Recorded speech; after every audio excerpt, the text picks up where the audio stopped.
안녕하세요. 부동산 뉴스 읽는 부동산입니다. 2017년 3월 20일 뉴스 읽어보도록 하겠습니다. 처음으로 읽어본 기사는 단기 급등, 대선 리스크 부담, 숨 고르는 강남 재건축이란 타이틀의 기사입니다. 개포주공 1단지 아파트가 최근 호가 1,000만원, 2,000만원 낮춘 매물이 등장했다. 조기 대선 앞두고 정책 불확실성에 관망세를 보일 것이다. 그다음에 반포동도 두 달 새 가격이 많이 올라 매수 문의가 많이 줄었고 오히려 매도자들이 사려는 사람이 없냐며 물어봅니다. 반포동 중개사 대표 이렇게 얘기 나왔는데요. 지난주에 제가 들었던 분위기와도 유사합니다. 그러니까 탄핵 정국 이후에 탄핵 결정 나고 나서 좀 매수세가 많이 줄었고 약보합으로 돌아섰다. 그런 얘기를 개포동, 반포동 쪽 부동산 사장님들한테 들었거든요. 거래 잘 안 되고 일단 매수 문의가 있기는 있지만 거래는 잘 안 되고 좀 호가 내려간다. 그런 분위기인데 그 흐름을 그대로 반영해 주고 있는 기사네요. 아무래도 이제 조기 대선이 현실화되면서 차기 정부의 정책 불확실성으로 시장이 다시 관망세에 접어들 것으로 내다봤다. 뭐 이렇게 보는데 그런 분위기인 것 같습니다. 일단 강남권에서 제일 핫했던 올 상반기 핫했던 지역들 소식이라서 한번 옮겨봤습니다. 다음 기사는 재건축 개발이익 환수 3년 추가 유예 추진. 올해 연말로 종료가 되는 재건축 초과이익 환수 제도를 3년 정도 연장해서 2020년 말까지 적용을 미루도록, 그때 이제 그 이후에 하는 데들은 재건축 초과이익 환수 제도를 가고 그 이전에 관리 처분 들어가는 데까지는 재건축 초과이익 환수제를 좀 봐주자. 이제 그런 입법안을 박덕흠 의원이 이제 냈는데 될지 안 될지는 기사에서도 보면 3년 연장에 대해서 이제 국회 통과하기가 힘들다. 지금 일단은 보시면 국회 제1당인 더불어민주당 등은 추가 유예에 반대할 가능성이 크고, 그리고 사실상 수혜자가 강남권 재건축 단지에 한정되는 초과이익 환수제 유예에 민주당, 지금 다수당인 민주당이 적극적으로 나설 가능성은 높지 않다. 그리고 정부도 현 시점에선 재건축 초과이익 환수제의 유예를 검토하지 않고 있다. 그런 입장이기 때문에 좀 이렇게 나왔다라고 해서 되나 이런 얘기들은 있긴 있지만 크게 기대는 하지 않고 있다. 이 기사입니다. 댓글 좀 볼까요? 댓글 보니까 예. 일단 재건축 초과이익 환수제 유예에 대해서는 유예를 주장하는 금배지의 뒷면에는 얼마나 난장판이 벌어졌을까. 되게 굉장히 부정적인, 정말 소수만을 위한 짓은 그만하자 이런 것처럼 재건축 초과이익 환수제를 유예하면 안 된다라는 목소리들이 되게 있죠. 다음 기사 읽어볼게요. 방배 5구역 재건축 시공사 교체, 시공사 조합의 소송전 예고라는 기사인데요. 이 아파트 그림은 방배 5구역 아닙니다. 방배 5구역은 어디 있는 거냐면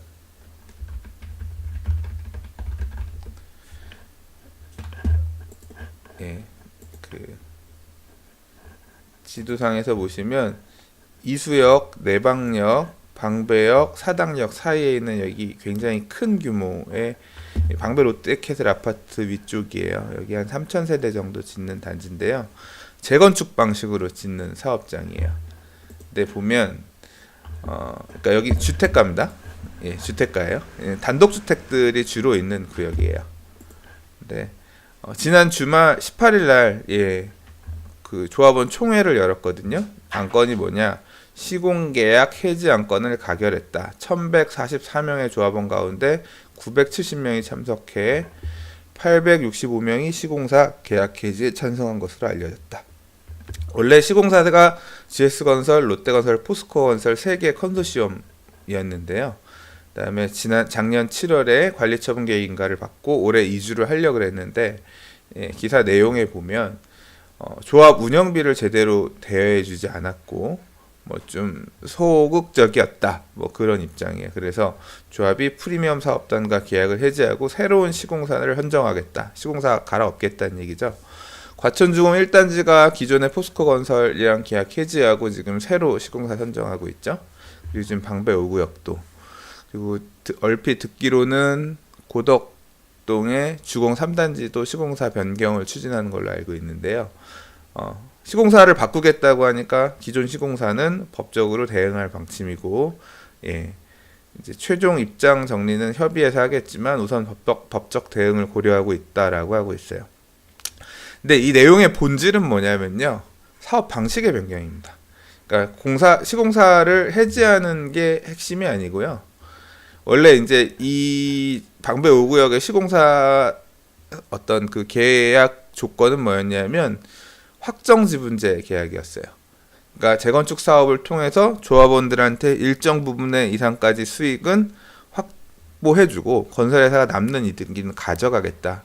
이제 이런 방식의 시공사 선정이었거든요. 확정 지분제를 언제 좋아하냐면 부담금이 얼마나 나올지 어쩔지 이런 게 이제 조합원들이 걱정스러우니까 이득이 이제 시공사 니네들이 많이 먹더라도 이제 우리한테는 더 돈 내게 하지 마.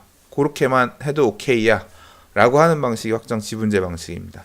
근데 반대로 도급제 방식이 있어요. 뭐냐면 이득이 나든 손해가 나든 내가 다 먹던가 아니면 손해가 나면 내가 돈을 낼 테니까 건설회사 니들은 와서 집만 지어. 예, 이렇게 하는 게 이제 도급제 방식이거든요. 근데 지금 기존에 여기는 지분제 방식이었던 거예요. 네, 요번에 그러니까 최근에 분양가도 많이 올라가고 부동산 경기가 나쁘지 않으니까 또는 이제 분양이나 이런 거에 자신이 있으니까 재건축 사업장들 중에서 지분제로 시공사 선정을 했던 단지들이 이렇게 지금 사업 방식을 전환하는 거죠. 건설회사가 먹을 거 이렇게 방식을 바꾸면 어쨌거나 소송을 하든 뭘 하든 비용이 조금 늘어나더라도 확정 지분제보다 도급제를 통해서 얻을 수 있는 수익이 더 커질 거라고 생각하는 거죠. 내용 자체 본질은 그럽니다. 그러니까 뭐 970명 중에 865명이 찬성했다고 하니까 뭐 엄청난 호응을 얻은 거죠. 경기에 따라서 또 이게 반대로, 근데 만약에 경기가 안 좋아지면 도급제 방식에서 건설회사 지분제 방식으로 바꿔달라 하면 뭐 건설회사 해주겠어요? 뭐 그건 상황 지켜봐야겠죠. 아무튼 그런 이 상황의 내면에는 그런 본질이 숨어 있다는 내용을 좀 말씀드리고 싶어서 꼽아봤습니다. 자, 다음은 대규모 아파트촌에 들어서는 녹번 응암 분양권 억대 웃돈의 실수요자 관심 쑥 은평구 기사예요. 그래서 녹번동 응암동 일대에 만 한 5천 세대 정도 들어가면서 강북권의 변두리 이미지를 탈피한다. 혹시 은평구 좀 잘 아시는 분들 계신가요? 제가 지도를 좀 꺼내봤는데요. 여기 백년산이라고 높은 산이 있어요. 지금 이게 여기가 홍제 3호선 그 통일로 따라 쭉 올라가다 보면 여기 이제 이게 내부순환도로고 이 통일로 따라 쭉 올라가다 보면 녹번역이 있고요. 이 서쪽에 백년산이라고 있어요. 요 은평구도 재개발 구역이 꽤 많은 지역입니다. 그리고 이제 구릉지 지역으로 재개발 단지들이 좀 많이 있었는데요. 이 백년산 밑에는 응암 7, 8, 9 구역이 있었는데 여기가 이제 재개발 끝나서 백년산 힐스테이트 아파트가 됐고, 그다음에 그 밑에 블럭, 요 블럭도 재개발 단독주택 재건축 구역이랑 재개발 구역들이 많았어요. 그래서 여기 응암 2 재건축, 그다음 뭐 이 백년, 그래서 이쪽도 지금 보시면 응암 2 재건축이 백년산 힐스테이트 4차, 그다음 응암 3 재건축이 백년산 파크자이, 그리고 요번에 분양한 응암 10구역 여기가 백년산 SK뷰 아이파크, 이제 지금 지난주에 청약했고 이번 주부터 계약이죠. 응암 11주택 재개발, 응암 12주택 재건축. 이제 요 주변으로 여기는 6호선 세절역이랑 그 다음에 응암역에 이용하는 그 권역이 있는 데고요. 그 다음에 이쪽으로 올라오면 이렇게 올라오면 여기 3호선 라인이에요. 3호선 라인으로도 재개발 구역들이 있습니다. 대표적인 게 이제 응암 2주택 재개발, 재건축이 아니에요. 재개발 구역이 있고요. 그 다음에 응암 1주택 재개발 있고, 근데 여기가 제가 취소가 됐던가 그런 걸로 알고 있는데 이건 좀 확인해 봐야 될 것 같아요.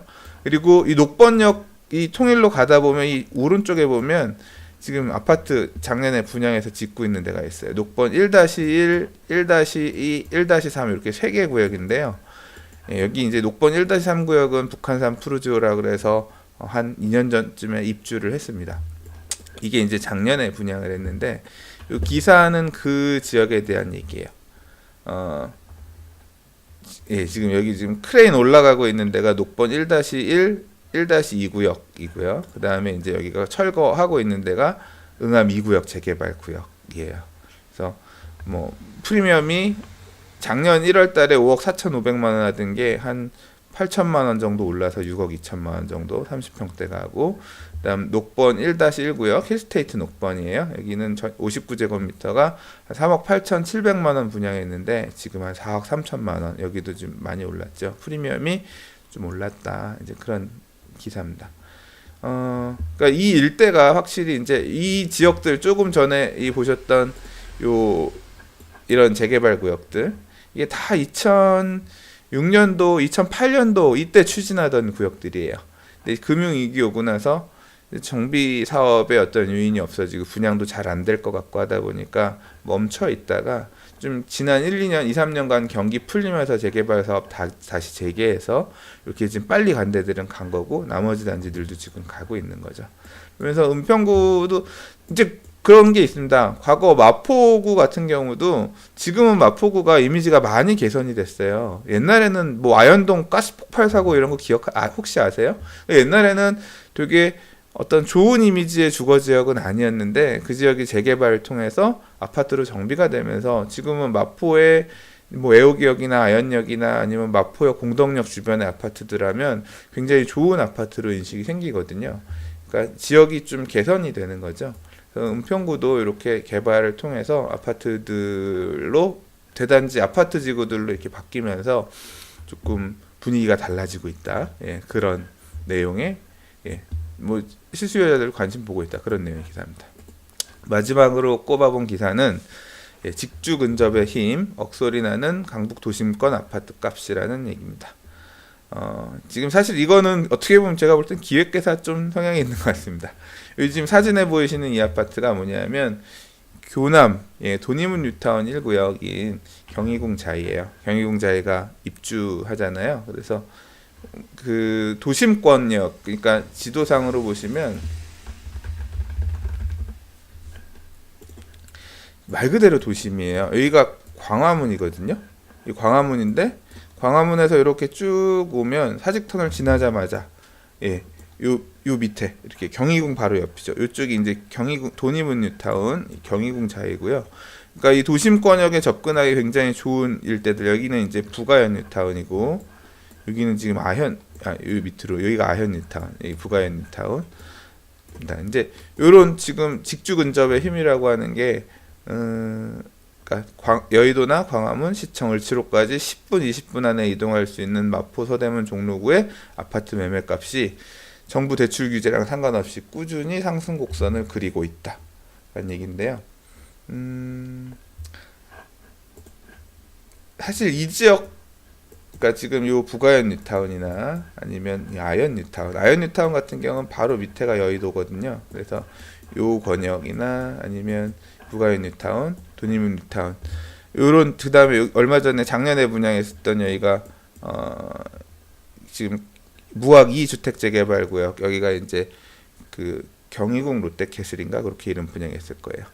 이런 그 도심지 주변에 있는 재개발 구역들은 사실 재개발 투자처 중에서도 10년 전에도 그랬습니다. 인기 투자처였어요.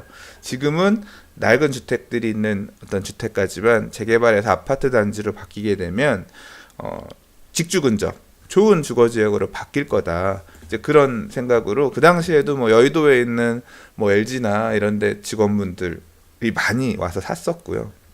광화문에 출퇴근하는 사람들도 많이 이제 젊은 분들이 오셔서 투자로 많이 사놓고 하셨던 지역입니다. 이 기사가 나온 이유는 사실 제가 보니까 요 내용 때문에 그래요. 마지막 SK건설은 공덕 리더스뷰 아파트를 분양하고, 그다음 GS건설이 염리동 아현 뉴타운의 마포그랑자이가 일반 분양 나올 거고, 가재일 뉴타운 6구역, 부가현 1-1구역도 분양이 나올 거다라는 건데 지도상에서 한번 짚어봐 드릴게요. 지금 부가의 뉴타운이 좀 전에 서대문역 밑으로 내려오면 충정로역, 아현역인데요. 여기가 2대입니다. 이화여대. 2대역, 신촌역 2대역이고 이제 이화여대인데 여기에요. 그러니까 2대가 여기 위쪽이 지대가 높거든요. 2대를 끼고 있는 요 블럭입니다. 여기가 부가의 뉴타운 1-1구역이에요. 현대건설 이 시공사거든요. 그래서 여기 아현역 푸르지오가 1-2구역, 그 다음에 여기가 1-3구역 이편한 세상 신촌인데요. 1-1구역이 제일 마지막으로 분양이 나올 겁니다. 요게 하나 지금 나올 거란 얘기고요. 그 다음 요 밑으로 내려오면 아현역하고 이대역이 있는데, 이대역 밑에 보면 여기가 뭐냐면 그 신촌그랑자이의 대흥 2구역이라고 작년에 가을에 분양했죠.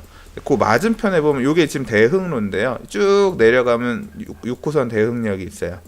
이제 여기가 대흥 3구역이었고, 예, 쭉 올라오면 이게 염리주택 3개발이라고 써져 있는 데가 있죠. 여기가 지금 요번에 분양한다고 하는 마포 그랑자입니다. 가칭 1671세대 중에 436가구 분양한다고 하는데 여기에요. 요 옆에 보면 염리 2구역이라고 재개발구역인데 여기는 마포자이 3차라고 재작년인가 분양했습니다. 그래서 여기 이제 아현뉴타운이 보면 이쪽은 삼성 쪽에서 주로 수주를 해서 삼성타운이고요. 이쪽은 GS가 져서 GS타운이에요. 그래서 뭐 예전에 뭐 그 시공사 관련해서 뭐 손님들하고 얘기할 때 한참 얘기했던 기억이 나네. 그리고 또 나올 만한 데가 여기 아현 2주택 재건축이 있습니다. 여기는 시공사가 SK랑 아이파크 공동 시공이었던 걸로 기억하는데 여기 일반 분양이 몇 개 없습니다. 사실 여기도 전체 세대수에 비해 일반 분양이 많은 건 아니죠. 그리고 마지막으로 하나 더 분양 나올 게 뭐냐면 여기가 이제 공덕역 내려오면 공덕 롯데캐슬 아파트가 있고 요 옆 블럭이에요. 예. 여기 보면 마포로 6구역 SK뷰라고 써져 있는데 여기 공덕역 바로 옆이죠. 여기가 SK뷰도 분양을 할 예정이에요. 그 분양 소식 내려고 도심권에 관심이 많다. 이제 좀 뭐 그런 의미 뉘앙스로 기사를 뽑아본 거겠죠. 예, 오늘도 기사를 대충 이렇게 살펴봤습니다. 제 유튜브에 이 녹화해서 올리는데 뭐 별로 도움이 안 되고 읽어봐도 중원번 하는 것 같고 그렇다라는 의견을 남겨주신 분이 계신데요. 사실 저는 이런 피드백도 너무 감사합니다. 잘 좀 신경 써서 더 읽어보도록 하겠습니다. 뭐 의견 있으시면 남겨주시면 정말 감사히 듣도록 하겠습니다. 2017년 3월 20일 뉴스 이렇게 읽어봤고요. 내일 또 다시 다른 뉴스로 인사드리도록 하겠습니다. 감사합니다.